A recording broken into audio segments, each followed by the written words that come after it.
You're looking a little roguish. You look like you might be interested in some daggers.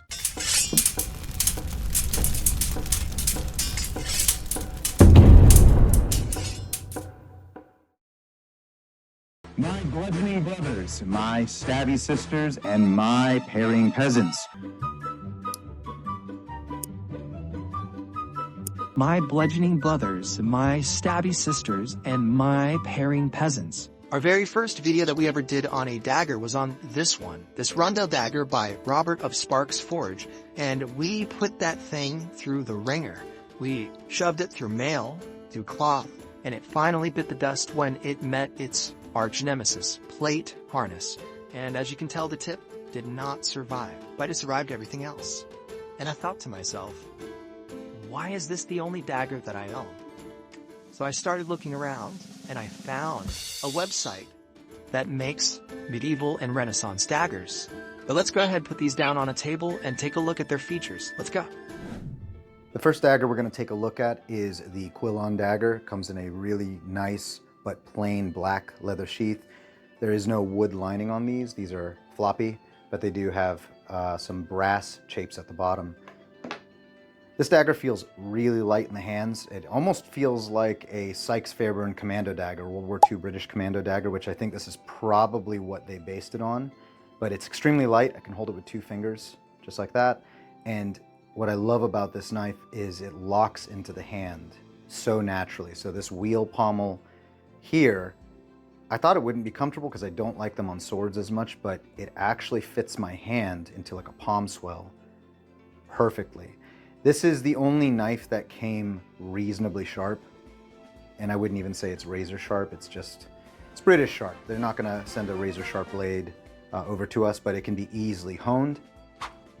Based on what Todd was talking about on his YouTube channel, this style of knife was used for a very long period of time during the medieval era, all the way up to the Renaissance era from the 12th to the 17th century. So we saw these knives pretty much everywhere, worn by everyone from men-at-arms, knights, and also peasants. All right, the next knife we're going to take a look at is this bronze-hilted rondel. Really handsome blade, very thick. And that's because rondels are typically used to puncture a form of armor medium, a gambeson, or chainmail. And as you can tell, this rondel would most likely pop rings really easily. I really like the way that they formed the hilt. It has a lot of texturing in between the 2 rondel discs, and it is very easy to hold, either with an empty hand or a gloved hand. The blade came sharpened, but because of the thickness of the blade, it's also not honed down to a razor sharp edge.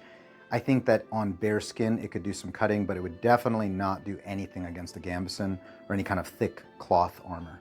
That point though, very acute. It's going to go through whatever you put it through, aside from plate mail. That is a very deadly but beautiful dagger. This one's actually a gift for one of our instructors, so he hasn't seen this video yet. But by the time he has it, he'll know what he's gotten. The sheath for this is also non-wood lined, has a really cool pineapple, I don't know what that is at the end of it, acorn or pineapple decoration on the chape, but the chape also looks to be made out of bronze. Obviously, Todd does his work off of historical pieces from museums. All of his replicas are based on something.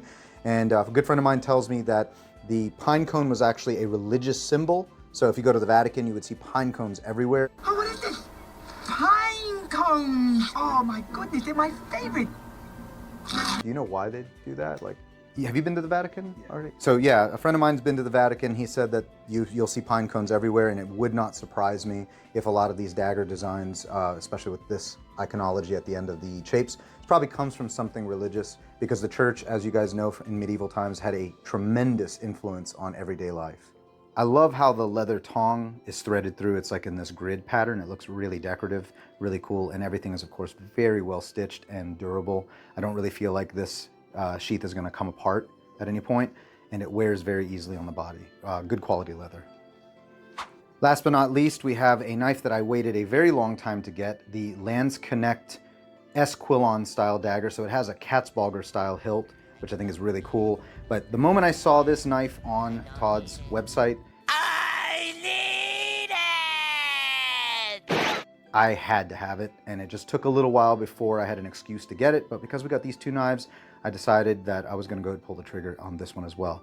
The hilt and the chape are made out of brass as opposed to the bronze on the rondelle, but just like the other two, it has a quality leather sheath, good stitching, and I love the line work on this particular one. These two are more plain, there's really no texturing, but you can see the decorative pattern on this, and it has an identical chape, just made out of brass instead of bronze to the rondelle. The dagger itself is double-edged. It did not come sharpened at all. This one actually came from Cult of Athena, but the point is just as acute as it is on the Quillon dagger. There is no central ridge line like there is on the Quillon dagger. It's kind of rounded, if I can see it in the light. So there is no solid ridge line, but I actually like that. I think it kind of makes the knife look a little bit more apple-seeded all the way down to the edge. I do plan on getting a keen edge put on this knife eventually, but I have to find a local company that can sharpen this without destroying the edge. Overall, this is my favorite dagger. This is the dagger that I was waiting the longest for, and I finally have it. And we're gonna do some thrust testing on this. Obviously there's no edge on it, so there's no reason for me to try cutting with it, but we'll see how easily it goes through some targets in just a second. I'm gonna show you guys my favorite way of wearing a medieval dagger on your belt or your kit. So I'm gonna go ahead and put this satchel on to serve as my adventuring belt. A lot of people would wear their knife and their sword on the same exact belt, but because I use a two-belt system, one for my sword and one for all of my gear that I would carry with me, I like my knife to be on this one. So daggers were worn in many different ways in medieval and Renaissance times. The way that you would wear your dagger reflected on your status and also just what kind of work you did. If I was wearing a larger knife to do field work, I would probably wear it a little differently than I would a nobleman who would be wearing a much fancier knife to show as a status symbol. But my favorite way to carry a knife is actually the simplest, utilizing these leather tongs right here. And I'm gonna show you right now how I carry and why. So what you're gonna do is you're going to wrap the two leather tongs over top of whatever belt you're using. Just like that. And then you're gonna come to either side of the sheath and leave a little wiggle room. Do not let the knife be tight and locked in. I always want it to hang a little bit, and I'll get to why I like that in a second. You're then gonna wrap it around and tie a normal knot, go behind one more time, and come through the front, and you can secure this with whatever knot you want, whether that's a double slip knot, or if you wanna do a shoelace tie, either one is fine.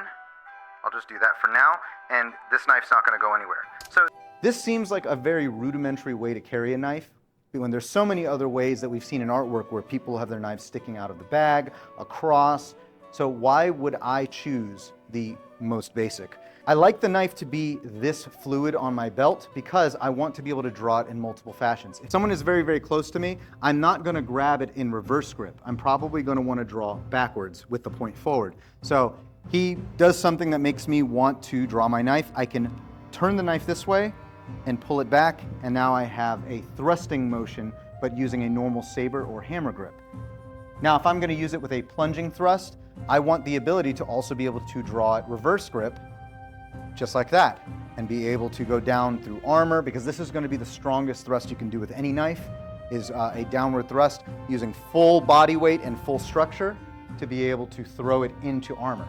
I find that this method is also very comfortable for sitting, and if you've ever been to any fairs or any events where you are wearing a dagger on you, this can be a pain because it's going to catch on your leg, it's going to catch on the bench, but it's so easy when it has this level of movement because I can just do that.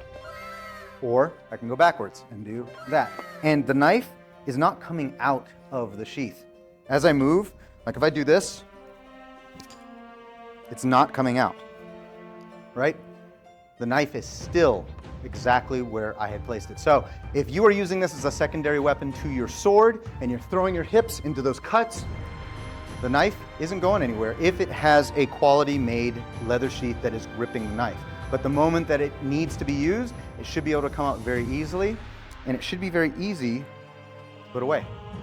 This is why I like carrying this knife like this. And to take it off, look how easy this is. Watch this. You just untie the knot, unwind it, and you're done.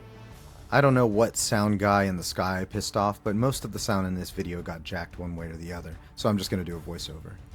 The Quillon dagger cuts really well. Even that serviceable edge cuts bottles pretty cleanly, and I was very happy with it. But thrusting's where this knife shines. It takes very little force to go through these bottles. I'm using this light pinch grip that's common with the Sykes-Fairbairn dagger, and it just goes right through no problem. I was very surprised that the rondelle cut as well as it did because the blade is much wider, even though the blade is sharp. And it thrusts equally as well. This next one is going to be the Landsknecht S Quillon dagger. There's no edge on this, so I'm not even going to try to cut with it right now. I'm just going to do a few thrusts and see if it goes through.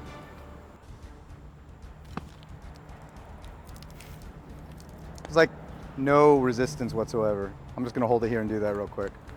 Yeah, over and over, it just goes right through. Shank the bottle. And again. Yeah, obviously it goes through really, really easily. Any cheap knife is going to do that. There's nothing special about the Tod Cutler knives that make it go through any easier other than the fact that the tip is very acute. But the way it feels when you're holding the knife, and I'm just using 2 fingers with the rest of my hand lightly supporting, and I feel like I have a lot of maneuverability and the tip moves around easily. I don't feel like the knife is very, very heavy because it is primarily a thrusting weapon. It doesn't require a whole lot of chopping power when I'm going to be using this theoretically to stick in through armor gaps.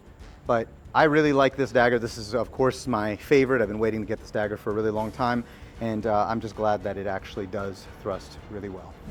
Thanks guys for taking a look at the Tod Cutler daggers with me. I've been wanting a set of these daggers for a very long time. And just a little disclaimer, these were purchased with my money. These were not sent to me for free. I can wholeheartedly recommend these daggers to you. There's going to be imperfections with them when you get them, but guess what? Medieval daggers had those same imperfections. A good example, this Quillon dagger has an uncentered wheel pommel. It's slightly off to the side, but I only noticed it when I put it really, really close up to the camera and I could tell. Otherwise, the knives look very well made. They feel good in the hands. They're made out of quality materials, brass, bronze, and carbon spring steel, leather, and cordage, exactly how they would be made back in those times. They're beautiful, they're fun to hold. I'll be honest, I can't put these things down. I'll walk around my house, and if I see it laying around or if I have it here at the building, I'm gonna pick it up and just mess with it. It is just so addicting to pick up because they don't feel like decorative pieces. They feel like what a medieval person would have actually carried. Check out Tod Cutler's website. They carry a whole gambit of medieval items, from pouches to eating knives to swords, and of course their daggers. And their daggers are what they're most well known for. And if you don't know, Tod Cutler has his own channel, and I've been a big fan of his channel for a very long time. I'm going to link it in the description, and I'm going to link it right here. Go check them out, and I got nothing else for you guys. Bye.